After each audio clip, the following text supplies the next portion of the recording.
Shalom, shalom, bonjour. Aujourd'hui, nous sommes à Villejuif, en région parisienne, et notre mission se déroule au siège du ministère de la Nouvelle Alliance avec le révérend Jean-Claude Kofi, président fondateur de cette mission.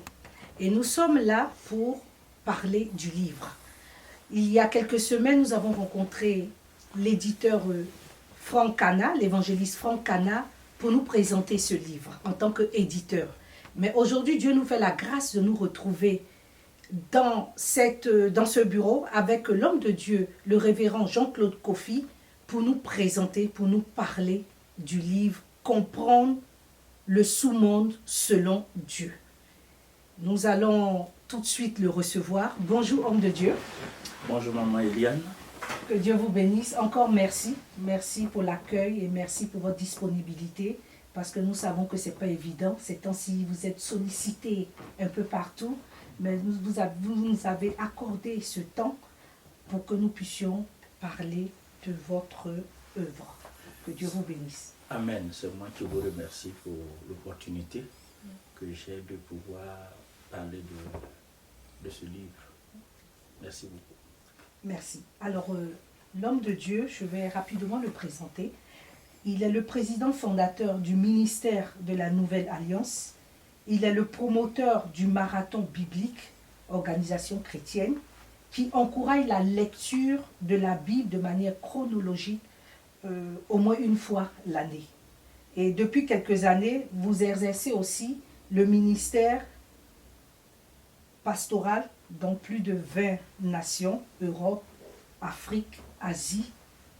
Vous êtes enseignant, vous êtes formateur, conférencier, modérateur, conseiller.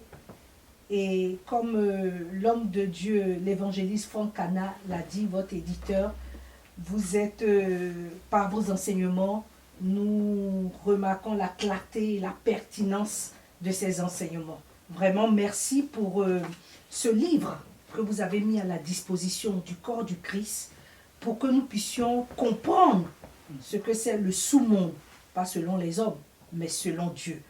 Merci, merci, merci. Merci Alors, au Seigneur. Merci au Seigneur. Alors, l'homme de Dieu, l'évangéliste Franck Cana, a qualifié ce livre de rare et de remarquable. Il a lu, il a été celui qui l'a édité, donc il est bien placé pour nous donner son point de vue à ce niveau. Moi aussi, j'aimerais lui emboîter le pas pour lui dire effectivement, c'est un livre waouh. Et donc, nous bénissons le Seigneur pour l'inspiration qu'il vous a donnée, pour nous permettre de nous transporter au cœur de ce que l'œil humain ne voit pas. Alors, c'est une autre dimension, bien sûr. Et tout de suite, ma première question, pourquoi ce livre comprendre le sous-monde selon Dieu? Est-ce parce que c'est un sujet méconnu, mal compris, mal interprété, mal enseigné? Pourquoi? Alors, merci beaucoup. Je vous en prie. Merci encore pour cette opportunité que j'ai de pouvoir expliquer les motivations profondes qui m'ont poussé, n'est-ce pas, à écrire ce livre. Il faut noter que, en tant que pasteur, en tant qu'enseignant, j'ai une préoccupation. Ma préoccupation, c'est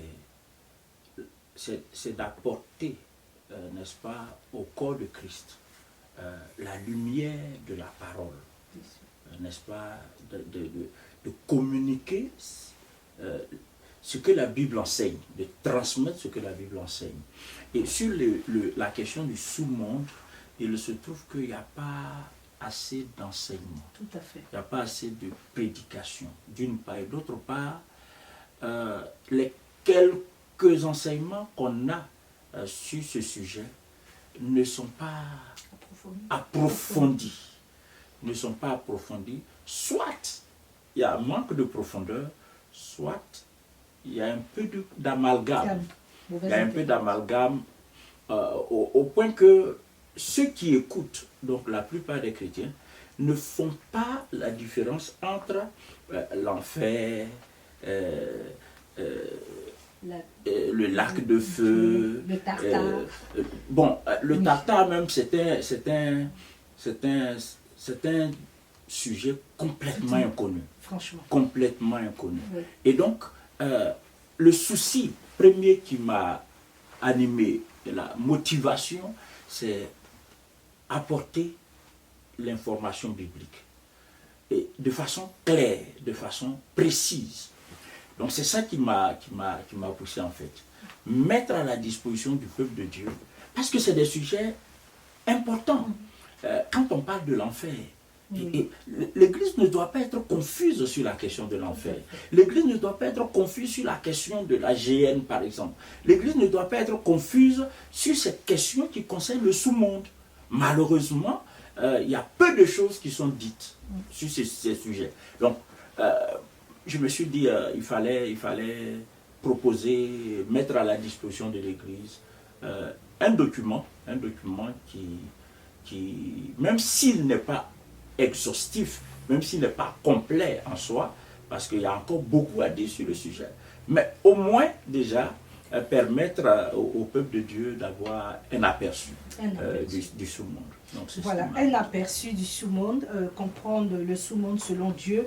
Et c'est vrai que le livre ne vaut pas 100, 200, 300 pages, mais le contenu est tellement riche, puissant, donc je suis emmenée à vous demander d'où vous est venue l'inspiration d'écrire un tel chef-d'œuvre.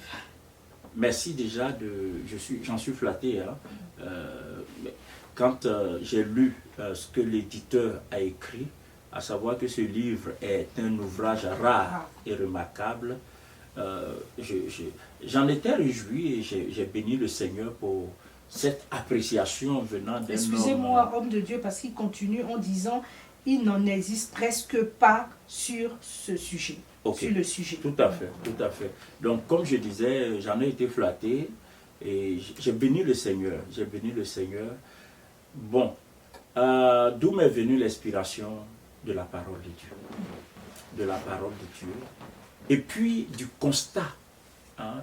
Comme je le disais tantôt, du constat que j'ai fait moi-même. Avant d'être pasteur, j'ai été et je suis d'abord chrétien. Et en tant que chrétien, moi j'ai eu la grâce de grandir, n'est-ce pas, dans une communauté où j'ai été vraiment enseigné, et très bien enseigné, et je bénis le Seigneur pour ça. Mais je me suis rendu compte que tous les enfants de Dieu n'ont pas eu le même avantage que moi. Et donc, en étudiant la Bible, j'ai découvert que, mais en fait, sur la terre, donc à la surface de la terre, il y a 5 continents. Mais par analogie, on peut aussi dire que sous la terre, il y a aussi 5 continents. Et cette harmonie, ou je ne sais pas s'il faut parler de symétrie, mais en tout cas, ça m'a frappé l'esprit. Ça vous a interpellé? Oui, ça m'a frappé l'esprit et je me suis dit, mais tiens, il faut aller un peu plus en profondeur dans la Bible pour essayer de comprendre ce qui est sous la terre. Parce qu'on parle des 5 continents là-haut, en surface, et puis 5 régions qu'on peut assimiler aussi à des continents. Donc il faut les explorer, il faut aller les découvrir. Et comme c'est des continents, des régions qui sont spirituelles, c'est des régions qui ne sont pas visibles à l'œil nu. Donc, la Bible en parle, et par conséquent, il faut permettre aux gens, aux chrétiens, aux enfants de Dieu, d'en savoir plus. Voilà. Donc, l'inspiration est venue de la Bible. Amen. Alors, tout à l'heure, vous étiez en train de dire il faut savoir, voilà, au niveau du sous-monde, oui. Qu'est-ce qui s'y trouve. Et ça. Donc là, dans ce livre, vous nous expliquez qu'il y a 5 régions inférieures. Tout à fait. Le Tartare, le sein d'Abraham, l'enfer, l'abîme sans fond, l'étang de feu ou du soufre. Alors, le Tartare, ça, en tant que chrétien, c'est Oui, un mot, voilà. oui, c'est un terme qui nous est complètement étranger, simplement parce que dans les versions de Bible que nous avons, notamment la version Louis II et la version Darby, qui sont des versions où le C meurt, ou les autres versions que nous avons l'habitude d'utiliser, en lieu et place du mot tartare, ces versions-là parlent d'abîme. Or, il y a d'autres textes qui parlent d'abîme sans pour autant qu'il soit question de cette région-là. C'est pour ça qu'il m'a paru important de relever, de souligner cet aspect. Donc, pour revenir maintenant à cette région inférieure de la terre, la première d'ailleurs que j'ai mentionnée dans le livre, le Tartare, c'est la région où Dieu maintient, n'est-ce pas, emprisonnés les anges qui ont péché, n'est-ce pas, et dont le péché a entraîné la souillure de l'humanité avant le déluge. Et ces anges-là, Dieu ne les a pas laissés en liberté. Ces anges déchus. Dieu ne les a pas laissés en liberté. Ne pas qu'ils continuent. Mais bien sûr, pour ne pas qu'ils continuent de sévir sur la terre. Heureusement pour nous. Donc ces anges, la Bible dit que Dieu les garde emprisonnés dans le Tartare. C'est ce que nous lisons dans l'épître de Pierre. Donc 2 Pierre. La page 18 de l'ouvrage. Oui, la page 17. 17. Voilà. 2 Pierre chapitre 2 verset 4, il est dit, car si Dieu n'a pas épargné les anges qui ont péché, mais s'il les a précipités dans les abîmes des ténèbres. Donc dans les versions que j'ai sollicitées, que je cite dans cet ouvrage-là, au lieu d'abîmes des ténèbres, il est question des antres ténébreux du Tartare. Et donc, Dieu a maintenu, ou maintient, n'est-ce pas, ces anges dans ce lieu. Tous ces anges qui sont descendus sur la terre, qui ont péché avec les filles des hommes, et dont la Bible dit qu'il y a eu des descendants, n'est-ce pas, de ces anges-là, il y a eu des descendants, puisqu'il y a eu des accouplements. Et donc, il y a des géants qui sont nés. Et Dieu, dans sa sagesse, Dieu, dans sa miséricorde, maintient ces anges-là emprisonnés, enfermés dans le Tartare. Mais vous avez dit c'est de façon provisoire.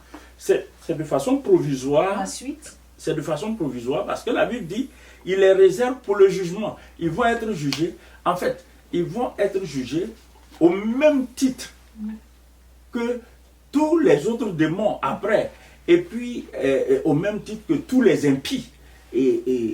Mais que ce soit ceux qui sont dans le Tartare ou dans le séjour des morts, donc le séjour des morts, on aura l'occasion d'en parler, ou même ceux qui vont se retrouver par exemple en enfer, après le jugement, tous ceux-là finiront dans la géhenne, donc dans le lac de feu.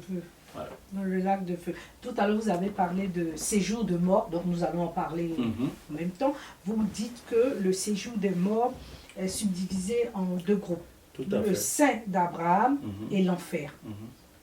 Alors, l'enfer, voilà, oh là là, il y a beaucoup de confusion sur ce sujet-là.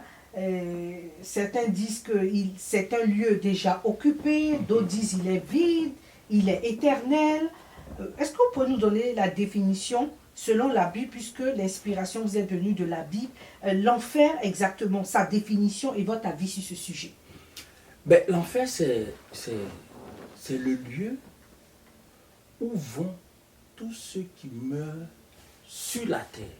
Tous ceux qui meurent sur la terre, tout être humain qui meurt sur la terre sans connaître Dieu, sans avoir de relation personnelle avec Dieu, sans connaître le Seigneur Jésus-Christ. Sans l'avoir accepté.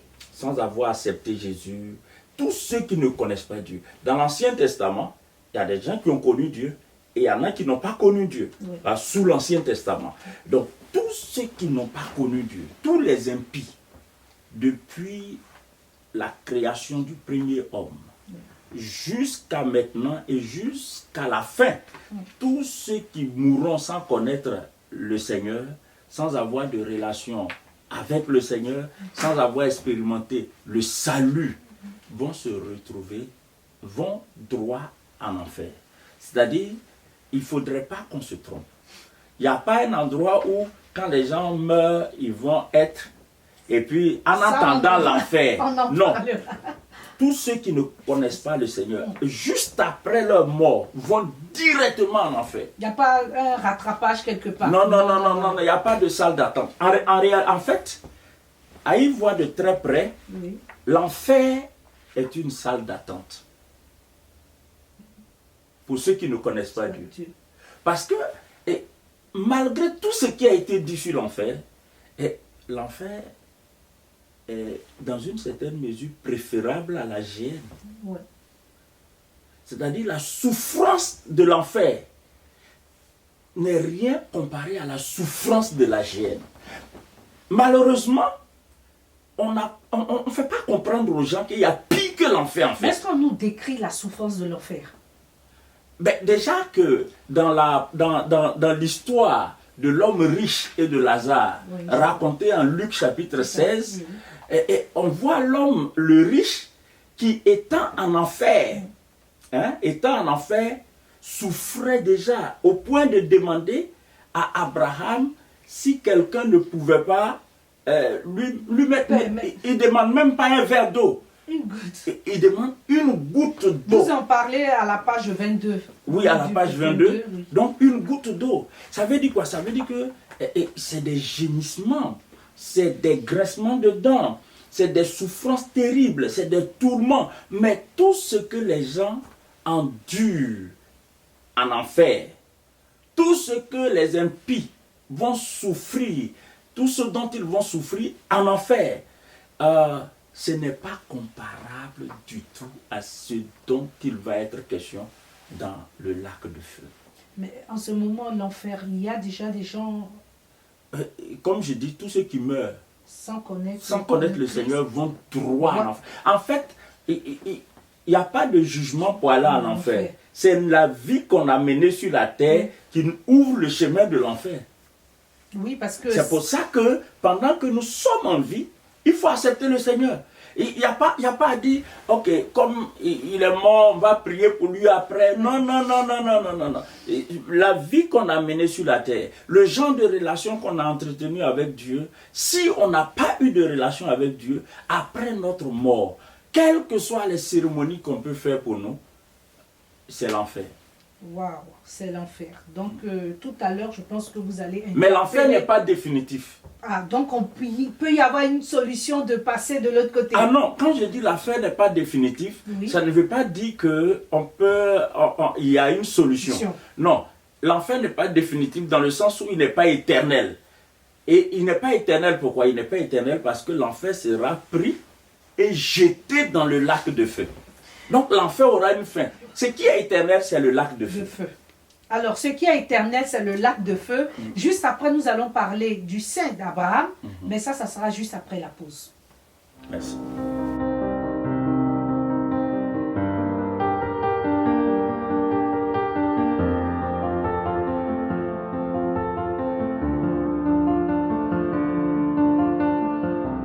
Chaleureuse salutation à toutes et à tous. Je me présente, je suis le pasteur Jean-Claude Kofi, pasteur du ministère de la Nouvelle Alliance, église située au 15 rue Auguste Perret à Villejuif dans le 94. Je voudrais à travers cette communication vous inviter à nos différents programmes. Les dimanches, nous nous retrouvons de 10h à 12h30 pour un culte formidable, et les mercredis également en semaine, les mercredis et les vendredis. Les mercredis, nous avons des séances d'études approfondies de la parole de Dieu.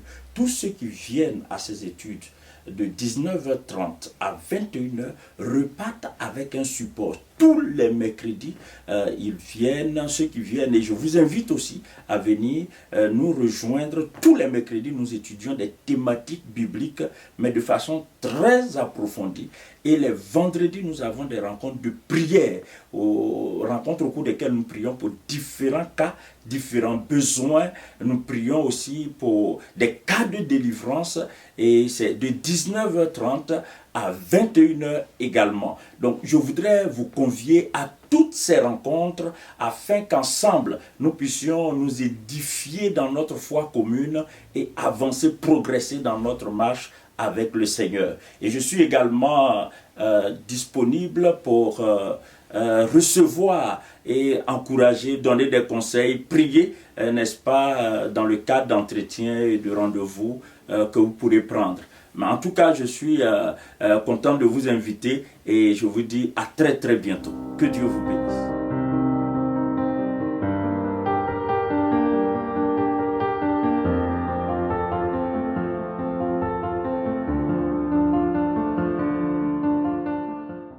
Nous sommes de retour avec notre invité, le révérend Jean-Claude Kofi, pour nous présenter son livre « Comprendre le sous-monde ». Et dans cette première partie, il nous a expliqué comment lui est venue l'inspiration, pourquoi comprendre le sous-monde. Nous avons parlé du Tartare, de l'enfer. Et maintenant, nous allons parler du Saint d'Abraham, qui fait partie du séjour des morts. Le Saint d'Abraham.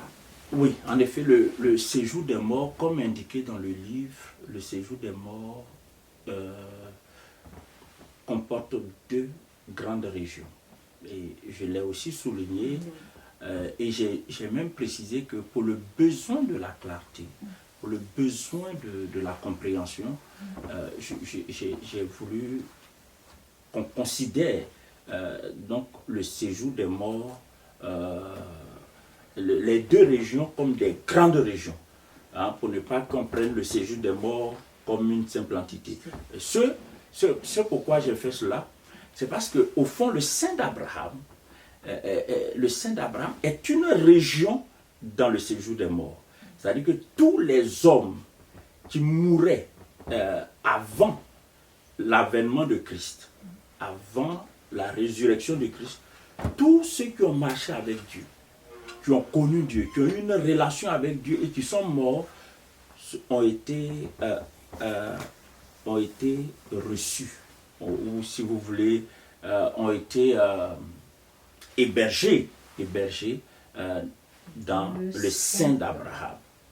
Donc tous les morts qui ont connu le Seigneur avant leur mort, toutes les personnes qui ont connu le Seigneur avant leur mort, se sont retrouvées dans le sein d'Abraham. Ça, c'est les gens qui ont connu le Seigneur, qui ont marché avec le Seigneur, qui ont eu une relation avec le Seigneur. À côté de cela, il y a l'enfer. Donc, il y a entre le séjour, dans le séjour des morts, il y a le sein d'Abraham d'un côté et l'enfer de l'autre. Que ce soit le séjour des morts ou l'enfer, c'est des lieux qui recevaient des morts, qui reçoivent ou qui recevaient des morts. L'enfer reçoit toujours des morts, tandis que le sein d'Abraham n'en reçoit plus. Parce que le sein d'Abraham est désormais vide. Oui, vide. La Bible enseigne que quand Jésus est mort, il a pris des captifs, donc des gens qui étaient en captivité, donc enfermés dans le sein d'Abraham. Et le sein d'Abraham appartenant au séjour des morts, ça veut dire que ces gens étaient enfermés dans la mort. Vous voyez? Et alors, la Bible nous dit que Jésus a vaincu la mort. Et la preuve qu'il a vaincu la mort, non seulement parce qu'il est ressuscité, mais il a la clé du séjour des morts. Donc, il a ouvert le séjour des morts, mais la partie des saints. Donc, la partie qui concerne le sein d'Abraham, la partie qu'on appelle le sein d'Abraham. Et donc, il a pris tous ceux qui étaient dans le sein d'Abraham et il est monté avec eux. Il est monté avec eux. Donc, le sein d'Abraham, aujourd'hui, est complètement vide. Oui, complètement vide. Mais donc, ceux qui meurent dans le Seigneur, ceux qui ont connu Christ avant de mourir, où ils sont en ce moment? Aujourd'hui, par exemple, si un enfant de Dieu meurt, il va directement au paradis. Directement au paradis. et sans escale, quoi. Sans escale. Oui, il va directement au paradis. Ça aussi, c'est quelque chose que nous avons besoin de comprendre, de clarifier. Quand un chrétien meurt, il ne va plus dans le sein d'Abraham. Parce que le sein d'Abraham, c'était pour les croyants avant Christ. Les croyants avant Christ, ceux qui ont marché avec Dieu avant Christ. Maintenant, nous qui connaissons Christ aujourd'hui, si un d'entre nous venait à mourir, à l'instant même où son esprit se sépare de son corps, son esprit se retrouve au paradis. Moi, j'ai des questions, mais je ne veux pas tout poser. Je veux vous encourager à acheter le livre, parce que oui, j'ai des questions, mais bon, on va passer au grand abîme, l'abîme sans fond. Vous parlez de ce lieu à la page 35. Vous dites que c'est un lieu horrible, où s'y trouvent des êtres bizarres, indescriptibles. Mais qui sont-ils et quel est leur rôle? Ben, ça, c'est quelque chose dont la Bible ne parle pas abondamment. Le grand abîme, c'est le lieu qui va recevoir, pas les hommes, hein, c'est destiné. Le grand abîme a son affectation, hein, a son affectation. Et Satan est présenté comme l'ange du grand abîme. Oui. Parce que ce lieu est réservé à Satan. D'accord. Comme certains l'ont enseigné, ce n'est pas l'enfer qui est réservé à Satan. Non, voilà. C'est le grand abîme. L'enfer, c'est pour les humains qui meurent sans Dieu. Je fais une petite parenthèse pour permettre à tous ceux qui nous suivent de bien comprendre. C'est bien fait. Donc, le grand abîme, il y a des êtres bizarres. En fait, nous ne connaissons pas tout. La Bible décrit ça. En Apocalypse, il est question de... Oui, Apocalypse, il dit, à partir du verset... chapitre 9, à partir du verset 1, le 5e ange sonna de la trompette et je vis une étoile qui était tombée du ciel sur la terre. La clé du puits de l'abîme lui fut donnée et elle ouvrit le puits de l'abîme et il monta du puits une fumée comme la fumée d'une grande fournaise. Et le soleil et l'air furent obscurcis par la fumée du puits. Donc ça a eu même un impact. Quand l'abîme a été ouvert, il y a eu un impact sur le climat, un impact sur l'environnement. Et de la fumée sortit des sauterelles. Ça veut dire que les sauterelles là sont dans l'abîme sans fond, qui se répandit sur la terre. Et il leur fut donné un pouvoir comme le pouvoir qu'ont les scorpions. Il leur fut dit de ne point faire de mal, etc. etc. Donc, dans le grand abîme, il y a des êtres bizarres. Il faut dire que dans l'univers, il y a des êtres dont la Bible ne parle pas. Hein. La Bible nous dit ce qui est... Sinon, il y a des êtres, par exemple, quand Élie, quand il devrait être enlevé, la Bible dit que c'est des chars de feu. Mais des chars de feu conduits par des chevaux. Hein, n'est-ce pas? Conduits par des chevaux. Ça veut dire quoi? Ça veut dire qu'il y a des animaux célestes, quoi. Il y a des animaux célestes. C'est vrai. Wow. Il y a des animaux célestes. Oui. Il y a des animaux célestes. Wow. Des êtres bizarres. Comme le souligne dans Apocalypse 9.1, ce sont des êtres vraiment bizarres. Bon, découvrez le livre. Je termine, avant de passer à un thème aussi très important qui a créé beaucoup de confusion, même qui continue. Je voudrais demander par rapport à l'étang de feu à la GN, ou appelé GN. Vous avez parlé de l'antichrist et le faux prophète. Ce sont eux qui seront affectés dans ce lieu. L'antichrist. Les premières personnes qui vont être jetées dans le lac de feu, hein, c'est l'antichrist et le faux prophète. Le faux prophète. Ensuite viendront ceux qui sont en enfer, c'est ça? Oui, oui, bien sûr. D'accord. D'accord. Mais c'est les premiers d'abord. La GN va les recevoir d'abord. D'accord. Oh là là. Bon, c'est pas fait pour nous effrayer, mais c'est fait surtout pour que chacun prenne conscience que l'enfer, le sein d'Abraham, que Dieu même est une réalité, que Dieu existe. C'est le moment, à travers cette émission, de faire la paix avec le Seigneur. Je veux terminer pour ceux qui croient qu'il y a une salle d'attente qu'on a appelée purgatoire. Vous avez dit dans votre livre, à la partie de la page 45, c'est une hérésie notoire. Est-ce que c'est pas un peu fort? Non, c'est pas fort dans la mesure où la Bible ne parle pas du purgatoire. Oui.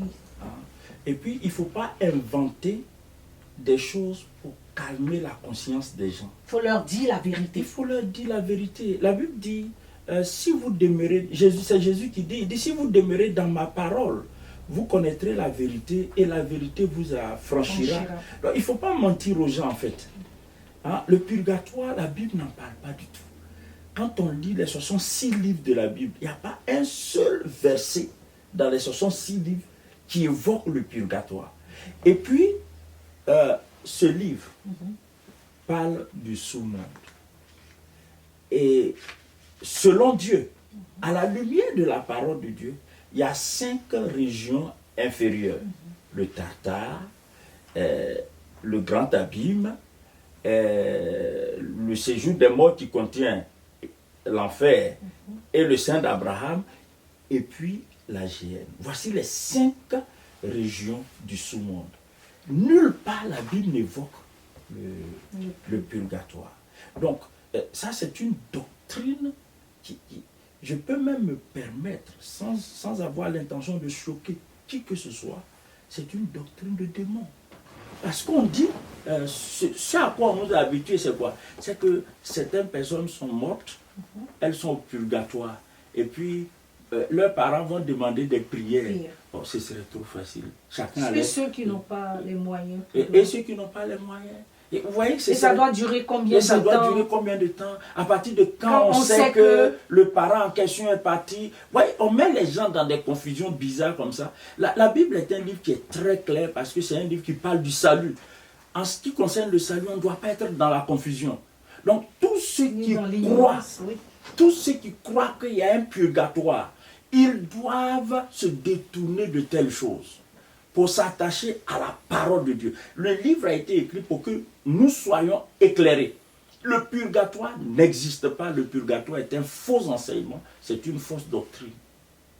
Voilà. D'accord. Donc, la parole de Dieu n'en parle pas. Donc, attachons-nous à la parole de Dieu pour être éclairés, pour être dans la vérité. Alors, homme de Dieu, un prochain livre à la suite de celui-là? Bien sûr qu'il y aura un prochain, même je ne sais pas quand exactement, je ne sais pas si entre-temps il y aura d'autres livres, mais quoi qu'il en soit, il y a une suite. Là, c'est comprendre le sous-monde selon Dieu, et le prochain dans la série, ce sera comprendre le monde selon Dieu. Et le troisième, donc il y a 3 livres dans cette série, le troisième, ce sera comprendre le royaume de Dieu. Wow. Donc on part du sous-sol, n'est-ce pas, le sous-monde. On va être au rez-de-chaussée et puis après on sera au-dessus, on sera là-haut. Pour que nous ayons une compréhension, un aperçu plus ou moins complet.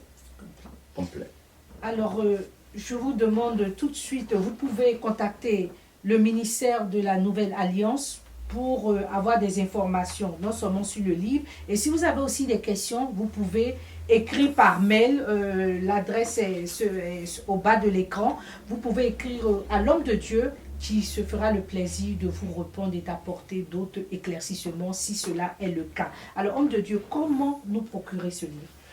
Oui, c'est ce que tu viens de dire. Est-ce qu'il y en a dans des librairies, sur Amazon? On a démarché des librairies, on attend leur réponse. Amazon, oui, mais pour l'instant, le contrat n'est pas conclu. D'ici probablement la fin du mois de février, le livre sera sur Amazon. Et donc, on peut, en considérant les différentes coordonnées, les contacts au bas de l'écran, prendre attache avec les points de vente. Les points de vente. Et puis, le numéro de téléphone, on a un contact téléphonique ici aussi, dans le livre, mais comme je suppose qu'ils n'ont pas encore ce contact, je ne sais pas si c'est celui qui passe, mais le contact c'est le 07 51 89 79 02. Donc, ils peuvent appeler ce numéro et puis on les orientera. D'accord. Ils peuvent aussi appeler au Royaume Vie Média et nous allons transmettre aussi vos messages. Alors, l'émission est terminée, mais je vais vous demander de parler à une personne qui nous suit depuis, qui a compris et qui veut faire la paix avec le Seigneur. Je voudrais que vous lui lanciez un appel pour lui dire, bon, il est important de choisir dès maintenant, c'est pas après la mort, ça sera trop tard, donc je vous laisse lui parler. Bien, merci beaucoup. Alors, pour ceux et celles qui nous écoutent, je tiens à dire ceci. La parole de Dieu est claire. Dieu a tant aimé le monde qu'il a donné son Fils unique, afin que quiconque croit en lui ne périsse point, mais ait la vie éternelle. J'ai été fortement soulagé et réconforté de découvrir qu'une fois en Jésus, une fois sauvé, pour avoir accepté Jésus, après notre mort, on va directement au paradis. C'est-à-dire les anges viennent nous escorter jusque dans la présence de Dieu, au paradis. C'est une très bonne nouvelle. Alors, vous qui m'entendez maintenant, je voudrais que vous saisissiez cette occasion. Si vous ne connaissez pas encore le Seigneur, si vous n'avez pas encore accepté le Seigneur comme votre Seigneur et Sauveur, je vous prie de le faire maintenant. Je vous prie de le faire maintenant. Et nous sommes prêts à vous aider. Nous sommes prêts à vous aider. Nos cultes ont lieu tous les dimanches à partir de 10h jusqu'à 12h30 et les mercredis également de 19h30 à 21h, je donne des enseignements profonds sur la parole de Dieu. En tout cas, tous ceux qui ont soif de la parole de Dieu, tous ceux qui veulent approfondir leur connaissance de la parole de Dieu, je vous invite tous les mercredis, vous n'allez pas regretter, parce que nous venons là pour sonder profondément les Écritures. Et les vendredis également, nous avons des rencontres de prières intenses, des prières de délivrance, des prières pour briser la malédiction, des prières pour booster notre destinée. Donc, je vous invite et nous serons très, très réjouis, très, très contents de vous accueillir, de vous accompagner dans votre marche avec le Seigneur. Que Dieu vous bénisse. Que Dieu vous bénisse. Alors, bientôt une dédicace. Oui, bientôt une dédicace. Je pense que c'est incessamment une dédicace est prévue. La date sera communiquée. On va aussi passer par Média, Royaume Vie Média. Royaume Vie Média, autant pour moi, pour communiquer aussi la date. La date. Alors moi, si vous n'avez plus rien à ajouter, je voudrais vraiment vous remercier. Remercier l'équipe pastorale, remercier toute l'équipe de la com, du ministère de la Nouvelle Alliance, de nous avoir accueillis en ce lieu. Merci pour tout ce que vous faites pour l'avancement du royaume de Dieu. Merci pour tous ces ouvrages que vous êtes prêts à mettre à la disposition du corps du Christ pour que nous soyons enseignés, édifiés, pour que nous ne soyons pas des ignorants, pour que nous soyons profonds aussi dans la parole de Dieu. Vraiment, homme de Dieu révérend Jean-Claude Kofi, merci, merci, merci, et que Dieu vous bénisse. Amen, amen. Merci beaucoup, et puis n'oubliez pas surtout le livre. Le livre, il coûte... Non, il coûte seulement 10 euros. 10 euros. Pour le contenu, c'est donné. Bien sûr, bien sûr. Merci. Bien sûr. Alors, à vous qui nous avez suivis, merci, merci. Je vous demande de partager cette vidéo. Pourquoi? Parce que ça sera une façon à vous d'évangéliser, de parler du Seigneur. Certainement, il y a une personne qui ne sait pas quoi faire, qui cherche une solution. Mais la solution, c'est Jésus-Christ de Nazareth. À travers cette émission, vous allez non seulement bénir cette personne, mais vous allez accomplir la volonté de Dieu qui dit aller partout dans le monde pour apporter la bonne nouvelle. Le partout peut se faire à travers Royaume Vie Média. Je voudrais remercier tous nos partenaires, leur dire merci pour leur soutien sur toutes les formes. Que Dieu vous bénisse et à très très bientôt. Au revoir.